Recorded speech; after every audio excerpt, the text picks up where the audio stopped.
அல்லாவிடமிருந்து ஒன்று வந்தால் உடனடியாக கட்டு விடுகிறேன் என்றாயும் சரி அல்லாவிடத்தில் கேள்வி கேட்கிறாங்க. இறந்த நபர்களை மீண்டும் உயிர்ப்பிப்பதாக நீ சொல்லுகிறாய், எப்படி உயிர்ப்பிக்க கேட்கிறாங்க. நல்லா மொழிகளை கேட்கிறார்.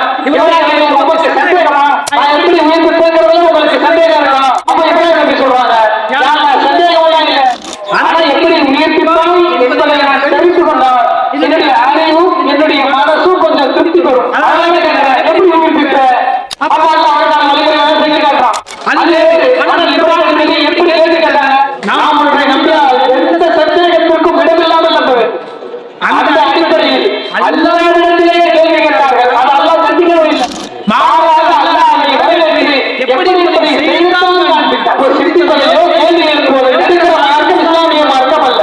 இப்ராஹிம் இருந்த மிகச்சிறந்த பண்புகளில் ஒன்று தான் சுற்றியிருக்கிற சூழலுக்கு கட்டுப்படாமல் தனக்கு சரி என்று தெரிந்தால் ஒட்டுமொத்த ஊர் மக்களிலே எதிராக இருந்தாலும் ஒட்டுமொத்த சமுதாயமே எதிராக இருந்தாலும் தனக்கு சரி என்று பட்டதை மட்டுமே அவர்கள் என்ன செய்வார்கள். மகத்துவமும் மாண்பும் பொருந்திய எல்லாம் வல்ல ஏக இறைவனின் நல்லடியார்களே, அல்லாஹ்வுடைய பேரளம் கிருபையினால்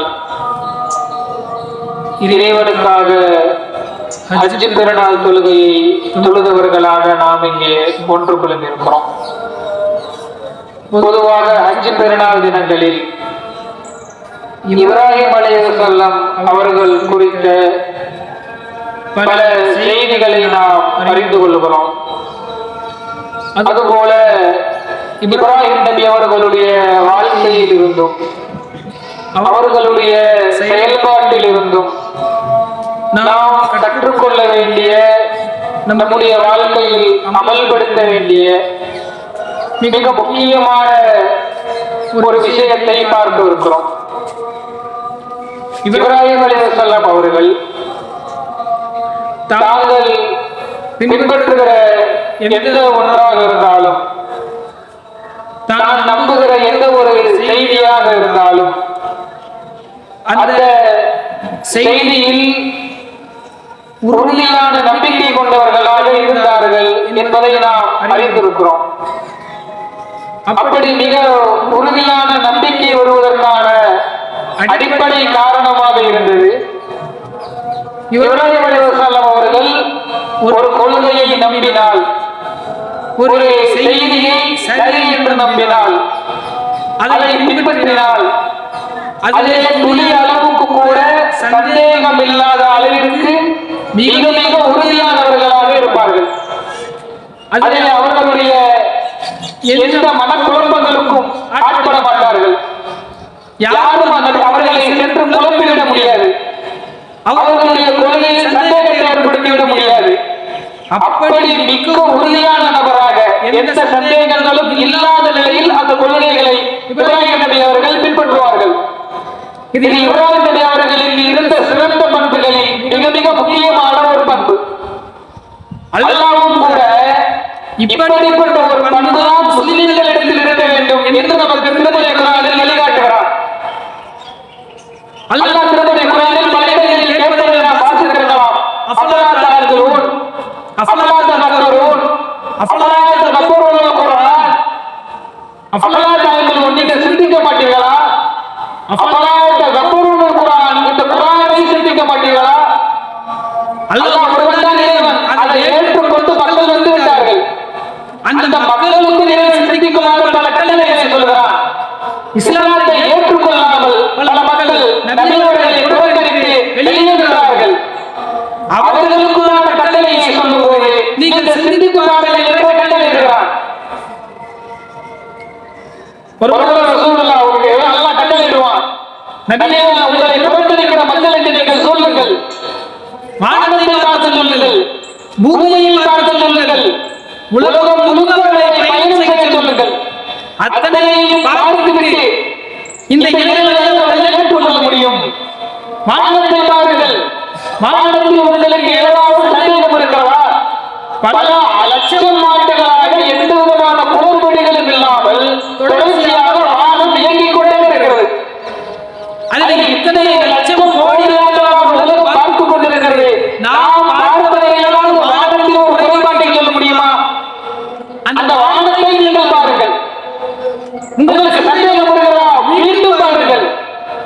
மீண்டும் சந்தேகமா? மீண்டும் பாருங்கள். இப்படி எல்லாம் மீண்டும் மீண்டும் நமக்கு விஷயங்களை அதை சிந்தித்துள்ளார், இதை சிந்தித்துள்ளார்.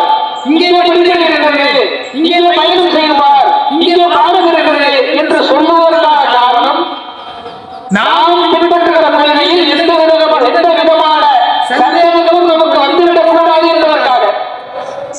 சந்தேகம் புதிதிலிருந்து வந்துவிட்டாலும் மனிதன் கொள்கையிலிருந்து புறந்தள்ளி விடுவான், பிறந்து விடுவான். அப்ப எந்த சந்தேகமும் இல்லாமல் எந்த விஷயத்தில் உறுதியாக இருக்க வேண்டுமையானால் அதிலே புதியளவுக்கு கூட அளவுக்கு கூட சந்தேகம் இல்லாமல் இருக்க வேண்டும். அப்படி சந்தேகங்கள் அற்ற உறுதியானவர்களாக இருந்தார்கள்.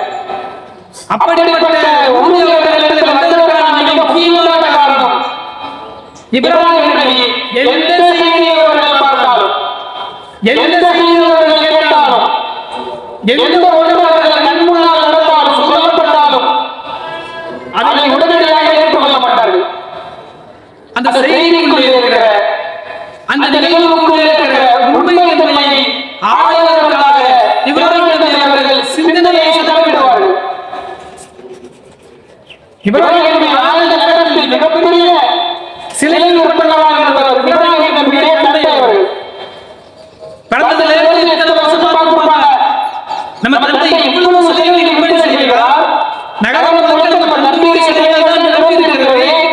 நம்முடைய தந்தை உண்டாக்குகிற சிலைகளை பல மக்கள் தங்களுடைய மிக முக்கியமான ஒன்றாக, புனிதமான ஒன்றாக கருதுகிறார்கள்.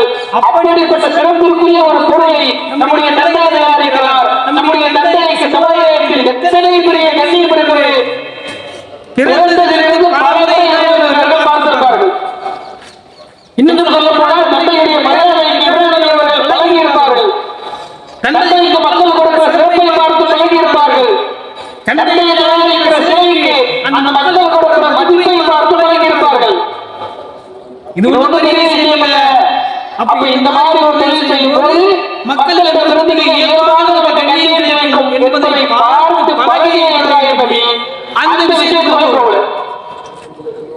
மாறாக பிறந்ததிலிருந்து எதையெல்லாம் பார்த்தார்களோ அதற்கு முரணாக தன்னுடைய தந்தையிடத்தில் கேள்வி எழுப்புகிறார்கள். தன்னுடைய தந்தையை கேட்டாங்க, தந்தையே இந்த பொருளை ஏதாவது உருவாகிறீர்கள், அது எப்படி உங்களுக்கு நன்மை செய்யும்? நீங்கள் செய்த பொருள் எப்படி உங்களுக்கான நன்மையை அறிந்து கொள்ளும்? இப்படி போக்காளர்கள் இருந்து தாங்கள் எந்த ஒரு சூழலில் வாழ்ந்தாலும் அந்த சூழலுக்காக தங்களை விளக்கிக் கொள்ளாமல் தவறு தெரிந்தால் ஒட்டுமொத்த சூழலையே அதற்கு எதிராக இருந்தாலும் கேள்விகளுக்கு இடமே எதிராகிவிட்டது. கடவுளுடைய மக்கள் சொல்லியிருக்கிறார்கள், சூரியனை பார்க்கிறார்கள், சூரியன் கடவுளாக இருக்குமோ? இத்தனை பிரமாண்டமாக பல்வேறு சுத்தம் இருக்கிறது, ஒளி வீசுகிறது, இத்தனை ஆற்றலை கொண்டிருக்கிறது. எனவே சூரியன் கடவுள் சொல்கிறார்கள். சூரியன் மறைந்து போகிறது, மீண்டும் சொல்கிறார்கள் மறைந்து போகிற ஒன்று எப்படி கடவுளாக இருக்க முடியும்? கடவுள் மறைந்து போக முடியுமா? எந்நேரமும் மக்களை பார்த்துக் கொண்டு கவனித்துக் கொண்டு மக்களுக்கு தேவையான நன்மைகளை செய்து கொண்டிருக்கிற ஒன்று நிச்சயமாக மறைந்து போகிற ஒன்றாக இருக்க வாய்ப்பில்லை. எனவே சூரியன் கடவுளை என்றால் சந்திரன் கடவுளா, நட்சத்திரங்கள் கடவுளா? மக்களுக்கு சிந்தனை எழுப்புகிறார்கள்.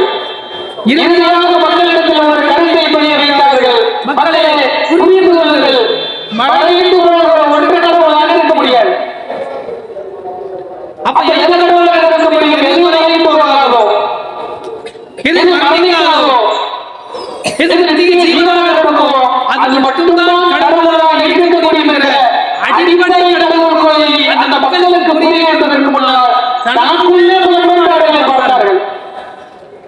அப்போ இதுதான் கடவுள், நித்திய ஜீவன் கடவுள், மறைந்து போகாததான் கடவுள் என்ற கொள்கையில் உறுதியாளருக்கு முன்னால் அதில் எந்த சந்தேகத்திற்கும் இடமில்லாத அளவிற்கு தெளிவுபட்டுக் கொண்டு அந்த கொள்கையை மக்கள் பற்றி பிரச்சாரம் செய்தார்கள்.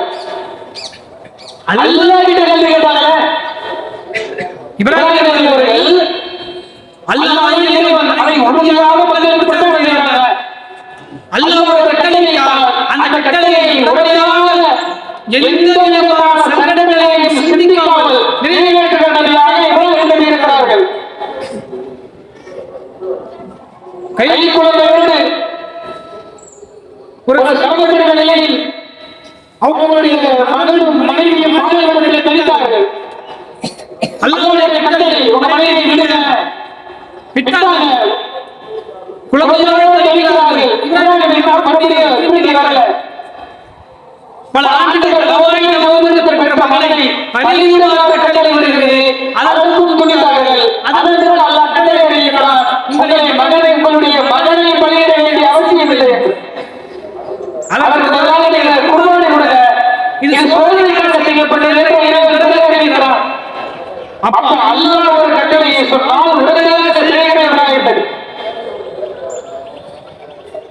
அந்த இப்ராஹிம் நபி அவர்களை பற்றி அல்லாஹ் சொல்றான், காலோஹு இப்ராஹிம அஸ்லிம், நாம் இப்ராஹிமுக்கு கட்டளையிட்டோம், அஸ்லிம் நீர் கட்டுப்படு என்று கட்டளையிட்டோம்.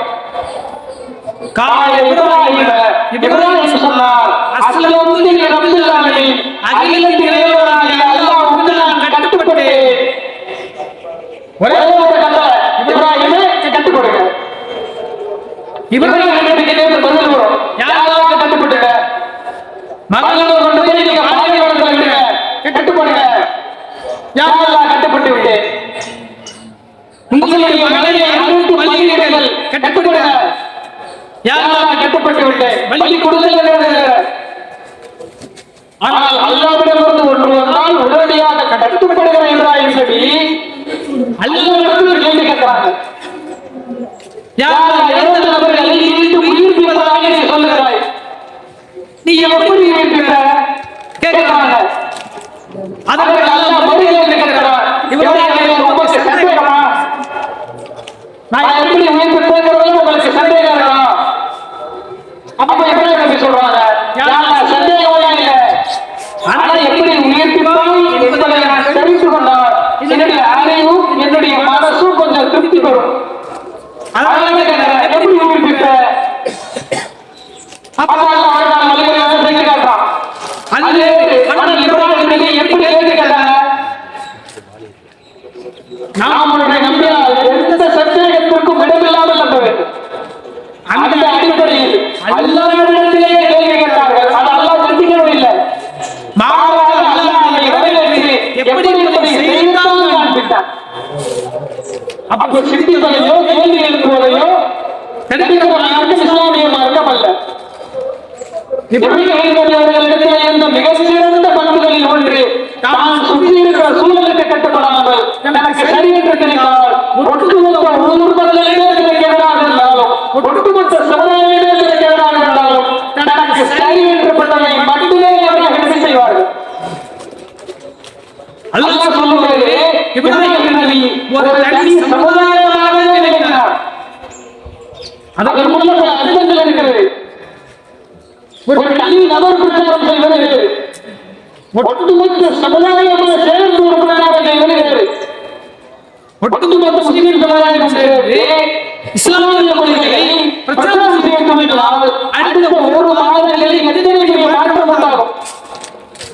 அப்ப அல்லாஹ் சொல்றான், இப்ராஹிம் நபி ஒரு சமுதாயத்தை சொல்றார் என்றால் இப்ராஹிம் நபி அவர்கள் தனி நபராக பிரச்சாரம் செய்தார். ஒரு சமுதாயம் செய்கிற பிரச்சாரம் எத்தனை பெரிய மாற்றத்தை ஏற்படுத்துமோ அதே போன்ற மாற்றத்தை இப்ராஹிம் நபி என்கிற தனிப்பட்ட மனிதர் செய்கிற மாற்றம் ஏற்படுத்தும். ஒரு சமுதாயத்தில் எத்தனை பெரிய இடங்களை சந்திக்குமோ, ஒரு தனிநபர் 2 இருப்பாங்க, 3 பேர் இருப்பாங்க. ஒரு சமுதாயத்திற்கு பல ஆயிரம் பேர் இருப்பார்கள், முக்கிய பிரமுகர்கள் இருப்பார்கள், தலைவர்கள் இருப்பார்கள், ஆட்சியாளர்கள் இருப்பார்கள். ஒரு பெரும் கூட்டம் இருக்கும் சமுதாயத்திற்கு எதிராக. அல்லாஹ்வுடைய ஒரு சமுதாயம் என்றால் இப்ராஹிம் நபியை எதிர்ப்பதற்கும் அதே இருந்தார்கள். ஒரு தனி நபராக எவ்வளவு பிரச்சாரம் செய்ய முடியுமோ ஒரு சமுதாயம் செய்கிற பிரச்சாரத்தை இப்ராஹிம் நபி செய்வாங்க. ஒரு சமுதாயம் சந்திக்கிற இடத்தை இப்ராஹிம் நபி சந்திப்பாங்க. ஒரு சமுதாயம் செய்கிற போராட்டத்தை நம்ம இஸ்லாமிய நபியால செய்ய முடியும். அப்படிப்பட்ட ஆற்றல் முறையில் நல்ல அவர்கள் இருந்தவர்களான அடிப்படை காரணம் தான் சார்ந்த முறையில் எந்த சந்தேகமும் இல்லாத நபராக இருந்தார்கள். இந்த பந்தியிலிருந்து நாம் மிக முக்கியமான பாடத்தை கற்றுக்கொள்ள வேண்டும். நம்முடைய வாழ்க்கையில் பல சோதனைகளை சந்திப்போம். பல நேரங்களில் அந்த சோதனைகளை நாம் சந்திப்பதற்கான காரணம் என்ன? நம்ம எந்த விஷயத்தை உறுதியாக நம்புகிறோமோ அதில் ஏற்படுகிற ஒரு பெரிய சந்தேகம். அதில் எந்த சந்தேகமும் இல்லாமல் அல்லாஹ்வை இறைவனை ஏற்றுக்கொள்கிறோம். எல்லா சோதனைகளையும் அல்லாஹ் நமக்கு கை கொடுப்பான் என்று ஏற்றுக்கொள்கிறோம். அதை ஏற்றுக்கொண்டு அதை வணங்குகிறோம். ஒரு சோதனை வந்தபோது அல்லாஹ் கை கொடுப்பான் மாட்டான் என்ற சந்தேகம் வந்ததா? அப்ப அந்த சந்தேகம் வரக்கூடாது என்றால் அல்லாஹ் நம்மை காப்பாற்றுவான், அல்லாஹ் நமக்கு கை கொடுப்பான், நமக்கு உண்டான சிரமத்தை அல்லாஹ் நீக்குவான் என்பதை வெறும் வாயிலில் மட்டுமல்லாமல் மிக உறுதியாக நம்ப வேண்டும். அதில் சிறிய சந்தேகத்தோடு வர வேண்டும் என்றால் இப்ராஹிம் நபி எப்படி சந்தேகம் இல்லாமல் இருந்தார்களோ அதுபோல எந்த சந்தேகமும் இல்லாமல் நாம் ஒரு விஷயத்தை நம்புகிற பொழுது அல்லாஹ் உதவுவான் என்பதை நம்புகிற பொழுது அல்லாஹ் வழிகாட்டுவான் என்று நம்புகிற பொழுது நிச்சயமாக அல்லாஹ் வழிகாட்டுவான். அதில் சந்தேகம் இருந்தால் அதிலே குழப்பம் இருந்தால் இங்கே அல்லாஹ் நமக்கு கை கொடுப்பான் செயல்படுவான் என்ற நம்பிக்கை இருந்தால் அல்லாஹ்வுடைய கருணையும் அல்லாஹ்வுடைய அருளும் ஒருவரும் இருக்காது. இப்ராஹிம் நபி அவர்கள் எப்படி தனி நபராக இருந்து கூட ஒரு சமுதாயத்தை செயல்பட்டார்களோ தான் பின்பற்றுகிற வழியில் எந்த சந்தேகமும் தனக்கு வராதவர்களுக்கு கேள்வி எழுப்பியும் சந்தேகங்களை தீர்த்து கொண்டும் மிக உறுதியான கொள்கையை பிரச்சாரம் செய்கிறார்களோ அதே போன்ற உறுதியோடு நாம் சார்ந்திருக்கிற இஸ்லாமிய கொள்கையிலும் பயணிக்கக்கூடிய வாய்ப்பை அல்லாஹ் நமக்கு ஏற்படுத்துவாராக என்று கூறி என்னுடைய இந்த உரையை நிறைவு செய்கிறேன். அல்ஹம்துலில்லாஹி ரப்பில் ஆலமீன். அஸ்ஸலாமு அலைக்கும் வரஹ்மத்துல்லாஹி வபரகாத்துஹு.